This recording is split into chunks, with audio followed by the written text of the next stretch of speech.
Hi everyone, I am Abdul from AM Graphix. Today in this video, I will show you how to make a coffee packaging mockup in Photoshop. So let's get started. First, make a selection of the packaging.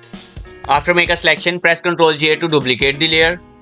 Pick a rectangle tool and draw a rectangle to the packaging size.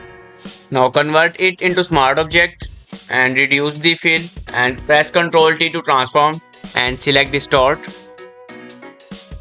And now increase the fill back to 100% and create a clipping mask and double click on smart object icon and import the design here. So go to file, place embedded and import the packaging design, transform it, hit OK, Ctrl S to save and close this tab.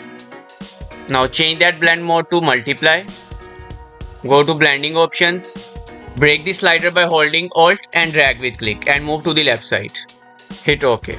Coffee packaging mockup is ready. Thank you so much for watching. Hope you found this trick helpful.